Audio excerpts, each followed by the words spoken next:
That was the time when the famous king of the solar dynasty, Trishanku, was reigning, who was so much in love with the beauty of his body that he could not bear the thought of parting with it at death and desired to ascend to heaven in that very body.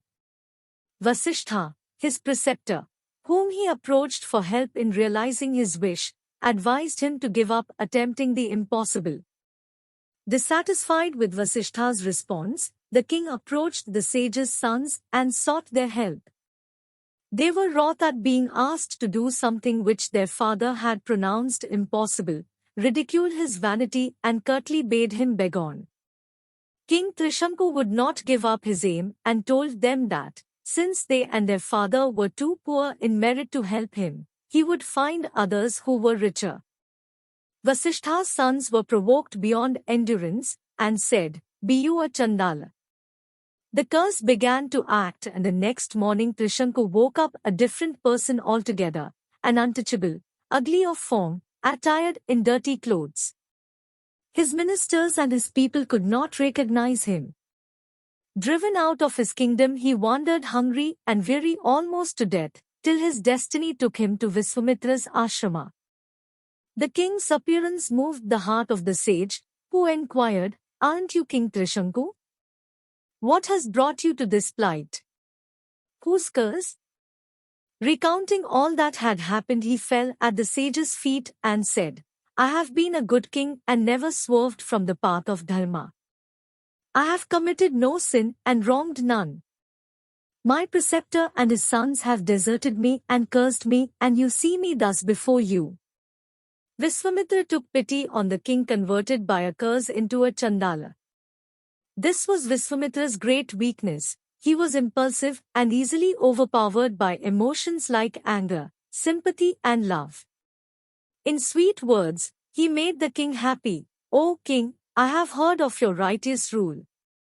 I offer you refuge, be not afraid. I will arrange for the sacrifice which will enable you to enter heaven in your own body. And in this very Chandala form you shall reach heaven despite your Guru's curse. Of this you may be sure." And he made arrangements for a great and unprecedented yaga. Viswamitra directed his disciples to invite all the sages and their disciples for the proposed yaga. Afraid of saying no to what was more or less a command, all the rishis agreed to be present. But the sons of Vasishtha declined the invitation and made merry about a yaga at which the officiating priest was a once-upon-a-time Kshatriya and the yajman a stinking Chandala. This reply, duly conveyed, enraged Viswamitra, who exploded into a curse that Vasishtha's sons do die and be reborn for 7 generations in a tribe given to eating dog's flesh. The sage then began the yaga. Extolling Trishanku's eminent virtues, Viswamitra sought the help of the other rishis in effecting the bodily translation of Trishanku to heaven. Well aware of the sage's mighty powers and fulminous temper, the invitees lent their support, and the yaga went on. It reached the stage when the gods were invoked to descend and accept the offerings. But no god came. It was clear that Viswamitra's yaga was a failure. And the rishis, who had attended the ceremony, laughed within themselves at Viswamitra's discomfiture. Wild with rage, Viswamitra held the ladle of ghee over the flames and said, "O Trishanku, here behold my power. I now transfer for your benefit all the merit I have earned. If my austerities have any value, they should lift you to heaven in your physical frame. I care not if the devas reject my offerings. King Trishanku, ascend." A miracle followed. To the astonishment of those assembled, Trishanku in his Chandala body rose heavenward. The world saw the power of Viswamitra's tapas. Trishanku reached Swarga. But Indra forthwith pushed him down, saying, "Who are you, entering heaven with a Chandala body? You fool that earned the curse of your preceptor, go down again." Trishanku fell from heaven, head downwards, screaming, "Viswamitra, save me!" Viswamitra, seeing this, was beside himself with rage. Determined to teach the gods a lesson, he shouted to Trishanku, "Stop there!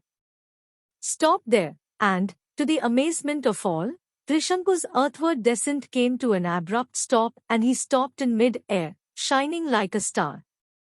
Like a second Brahma, Viswamitra proceeded to create a new starry horizon to the south as well as a new Indra and new Devas. Alarmed at their supremacy, the Devas now came to terms and humbly entreated Viswamitra to desist.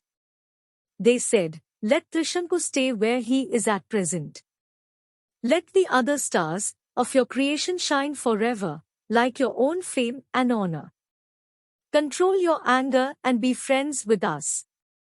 Gratified at this submission, and as easily appeased as provoked, Viswamitra baited his creative process. But his stupendous activities had consumed the whole of the power that he had thus far acquired by his austerities, and he found he had to begin again. Viswamitra now proceeded westwards to Pushkara and resumed his austerities. For years the rigorous tapas continued, but once again, as it was about to bear fruit, something happened to rouse his anger, and he lost his balance and cursed his own sons. Soon recovering himself, he firmly resolved never again to yield to anger, and resumed his tapas. After many years of austerities, Brahma and the Devas appeared before him and said, "O Kaushika, your tapas has borne fruit. You are no longer in the ranks of kings, you have become a real rishi." Having thus blessed Viswamitra, Brahma returned. This was again a disappointment. He wanted to become a Brahma rishi and Vasishtha's peer, and he had only been acknowledged an ordinary rishi. It was recognition as futile as the missiles of power, which Vasishtha's Brahmadanda had swallowed. He therefore decided to go on with his tapas, making it more severe than ever before. The Devas did not like this. They sent the heavenly damsel Menka to tempt him with her celestial beauty and allurements. She went to Pushkara where Viswamitra was undergoing austerities and played, to catch his eye with 100 wiles of charm and grace. Viswamitra saw her and was fascinated by her beauty. His vow was broken and he spent 10 years in a dream of Yule, forgetful of his high resolve. Awaking at last, he looked at the trembling Menka sorrowfully and said he would not curse her, for it was his own folly, and not her fault, as in tempting him she was only carrying out the orders of her master. And sadly he wended his way to the Himalayas to resume his broken tapas. There, for 1,000 years, controlling his senses, he performed rigorous tapas.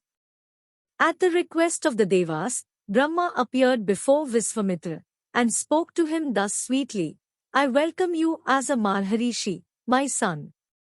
Pleased with your soulful tapas, I confer on you that title and the sanctity it imports." Unmoved alike by gratification or disappointment, Viswamitra folded his hands in adoration and asked the Father of the universe if the boon meant conquest over the senses. "By no means," said the Creator, "but strive to subjugate the senses, tiger among munis." Resolved on the supreme conquest, Viswamitra entered on another 1,000 years of even harder tapas which threw the Devas into even greater consternation. Indra called unto him the celestial damsel Rambha, and enjoined on her as a vital service to the Devas, to employ all her art to bring Viswamitra under the spell of her charm, and divert him from his purpose. She was sorely afraid, but Indra assured her that she would not be left alone, but be accompanied by the god of love, and the spirit of springtime would be with her for support. Unwillingly she went, and as she entered the precincts of the hermitage, the forest blossomed into vernal beauty, and the south wind blew gently laden with the scent of flowers, and kokilas burst into song. Love and spring were both there to assist beauty. Disturbed by stirrings to which he had long been a stranger, Viswamitra opened his eyes and saw a smiling damsel of surpassing beauty, who seemed the very soul of the spring with its flowers and fragrance and song.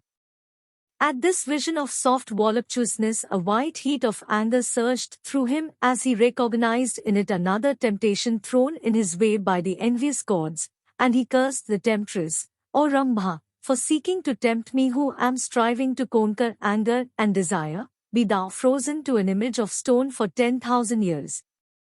But this explosion of rage made him see how far he was from the fulfillment of his purpose, and sadly he quitted the Himalayan forests and sought the solitude of the east. There, he restrained his breathing, gave up all thought of the things of the world, and performed austerities so stern that smoke and flames issued from his body and enveloped the universe. Then at the prayer of the panic-stricken gods, Brahma again appeared before him, and hailed him as Brahma Rishi. All hail, Brahma Rishi, I am pleased with you. Blessed be your life. Viswamitra was happy. But humbly he said, how can I be happy unless from Vasishtha's lips I hear that I am a Brahma Rishi? Vasishtha smiled remembering his fight with Viswamitra, and said to him, you have achieved the fruit of your great austerities. Indeed you are a Brahma Rishi, my brother. There was joy all round. This was the story of the sage that arrived suddenly at Dashratha's court.